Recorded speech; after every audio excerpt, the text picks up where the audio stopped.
Hello, ಎಲ್ರಿಗೂ ನಮಸ್ಕಾರ. ಎಲ್ಲರೂ ಹೇಗಿದ್ದೀರಿ? ಪ್ರತಿಯೊಬ್ಬರು ಚೆನ್ನಾಗಿರಬೇಕು. ಇವತ್ತು ಒಂದು ಸಿಂಪಲ್ಲಾಗಿ ಬ್ರೇಕ್ಫಾಸ್ಟ್ ಮಾಡೋಣ ಅಂತ. ತುಂಬ ಈಸಿಯಾಗಿ ಮಾಡೋದು, ರುಚಿಯಾಗಿರೋ ಬ್ರೇಕ್ಫಾಸ್ಟ್ ಇದು. ಎಲ್ರಿಗೂ ಇಷ್ಟವಾಗುತ್ತೆ. 4 ಮೆಂಬರ್ಸಿಗಾಗುವಷ್ಟು ಪಾಸ್ತಾ ಮಾಡಿದ್ದೀನಿ. ಅಪರೂಪಕ್ಕೊಂದೊಂದು ಸರ್ತಿ ಮಾಡ್ಕೊಳ್ಬೇಕಲ್ವ, ತುಂಬ ಮಕ್ಕಳಿಗೂ ಇಷ್ಟ ಇರುತ್ತೆ, ನಾವು ದೊಡ್ಡವರು ತಿನ್ಬೋದು, ಆರಾಮಾಗಿರುತ್ತೆ ತಿನ್ನೋದಕ್ಕೆ. ನೋಡಿ, ಶೆಲ್ ಒಳಗೆಲ್ಲ ಅಂದರೆ ಪಾಸ್ತಾದೊಳಗೆ ಆ ಸಾಸ್ ಎಲ್ಲ ಹೋಗಿ ಎಷ್ಟು ಚೆನ್ನಾಗಿದೆ, ಜ್ಯೂಸಿ ಆಗಿರುತ್ತೆ. ಪಾಸ್ತಾ ಮಾಡೋದಕ್ಕೆ ಪಾಸ್ತಾ ತೊಗೊಳ್ಬೇಕು. ತರಕಾರಿಗಳು ಕಡಿಮೆ ಸಾಕು. ಕ್ಯಾರೆಟು, ಕ್ಯಾಪ್ಸಿಕಮ್, ಬೀನ್ಸ್, ಕ್ಯಾಬೇಜು ಸೇರಿಸ್ಕೊಳ್ಬೋದು. ಮತ್ತು ನಾನು ಬಟರಲ್ಲಿ ಮಾಡಿದ್ದೀನಿ, ಬಟರ್ ಹಾಕಿರೋದು. ಪಾಸ್ತಾ ಪೌಡರ್ ತೊಗೊಂಡಿದ್ದೀನಿ. ಮತ್ತು ಇದನ್ನೆಲ್ಲ ತರಕಾರಿಗಳನ್ನೆಲ್ಲ ಈ ರೀತಿ ಶೇಪಲ್ಲಿ ಕಟ್ ಮಾಡಿ ಇಟ್ಕೊಳ್ಬೇಕು. ಟೊಮೆಟೊ ಪ್ಯೂರಿ ಮಾಡ್ಕೊಂಡಿದ್ದೀನಿ. ಈ ವಿಡಿಯೋ ನೋಡ್ತಿರೋರು ಒಂದು ಲೈಕ್ ಕೊಟ್ಟು ಸಬ್ಸ್ಕ್ರೈಬ್ ಮಾಡ್ಕೊಳ್ಳಿ, ಸಪೋರ್ಟ್ ಮಾಡಿ. ಸಣ್ಣ ಕುಕ್ಕರ್ ಇಟ್ಟಿದ್ದೀನಿ, ಅದಕ್ಕೆ ಬಟರ್ ಹಾಕ್ತಾಯಿದ್ದೀನಿ. 4 ಜನರಿಗೆ ಮಾಡೋ ಪಾಸ್ತಾಕ್ಕೆ ಒಂದು 30 ಗ್ರಾಮಷ್ಟು ಬಟರ್ ಹಾಕಿದ್ದೀನಿ. ಮತ್ತು ಎಣ್ಣೆ ಎಲ್ಲ ಏನೂ ಆ್ಯಡ್ ಮಾಡಲ್ಲ ಇದಕ್ಕೆ. ಬೆಣ್ಣೆ ಸ್ವಲ್ಪ ಕರಗಿದ ಮೇಲೆ, ಜಾಸ್ತಿ ಅಲ್ಲ, ಅದು ಮೆಲ್ಟ್ ಆಗಬೇಕಷ್ಟೇ. ಆಮೇಲೆ ಸ್ವಲ್ಪ ಒಂದು 1/2 ಟೀ ಸ್ಪೂನ್ ಆರಿಗಾನೋ ಹಾಕ್ತಾಯಿದ್ದೀನಿ. ಆರಿಗಾನೋ ಹಾಕೋದು ರುಚಿಗೆ ತುಂಬ ಚೆನ್ನಾಗಿರುತ್ತೆ. ಪಾಸ್ತಾಕ್ಕೆ ಆ್ಯಡ್ ಮಾಡಲೇಬೇಕು. ಫಸ್ಟ್ ಬೀನ್ಸು ಸ್ವಲ್ಪ ಹುರ್ಕೊಳ್ಬೇಕು. ಬೀನ್ಸು ಸ್ವಲ್ಪ ಗಟ್ಟಿ ಇರುತ್ತಲ್ವ, ಫಸ್ಟ್ ಹಾಕಿ ಸ್ವಲ್ಪ ಹುರ್ಕೊಳ್ಬೇಕು. ಆಮೇಲೆ ಬೇರೆ ತರಕಾರಿ ಆ್ಯಡ್ ಮಾಡಬೇಕು. ಇವಾಗ ಕ್ಯಾರೆಟ್ ಸೇರಿಸ್ಕೊಳ್ತಾ ಇದ್ದೀನಿ. ಕ್ಯಾರೆಟು ಸ್ವಲ್ಪ ಹುರ್ಕೊಳ್ಬೇಕು. ಕ್ಯಾಪ್ಸಿಕಮನ್ನು ಫಸ್ಟು ಹುರಿದು ತೆಗೆದಿಟ್ಕೊಳ್ಬೇಕು.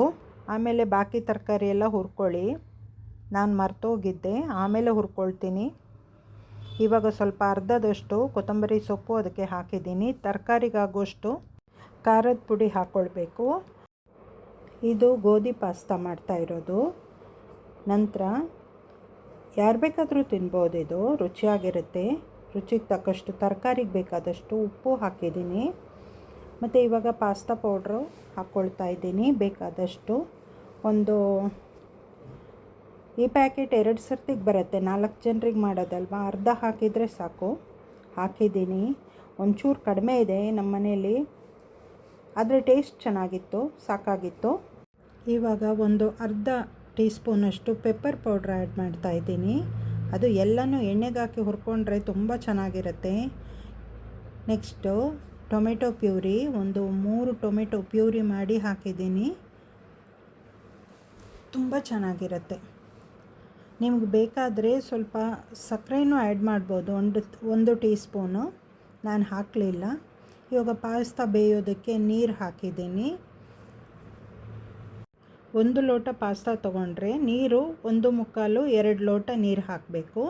ವಿಡಿಯೋ ನೋಡ್ತಿರೋರಿಗೆಲ್ಲ ಧನ್ಯವಾದಗಳು. ನೀವು ಮನೆಯಲ್ಲಿ ಒಂದು ಸರ್ತಿ ಟ್ರೈ ಮಾಡಿ. ಎಲ್ಲವನ್ನು ಚೆನ್ನಾಗಿ ಮಿಕ್ಸ್ ಮಾಡಿ ಮುಚ್ಚಿಡೋಣ. 1 ವಿಷಿಲ್ ಬಂದರೆ ಸಾಕು. ಪಾಸ್ತಾ ಚೆನ್ನಾಗಿ ಬೆಂದಿರುತ್ತೆ. ನೀವು ಮನೆಯಲ್ಲಿ ಒಂದು ಸರ್ತಿ ಟ್ರೈ ಮಾಡಿ. ಅಪರೂಪಕ್ಕೆ ತುಂಬ ಸುಲಭವಾಗಿ ಮಾಡೋ ಬ್ರೇಕ್ಫಾಸ್ಟ್ ಇದು.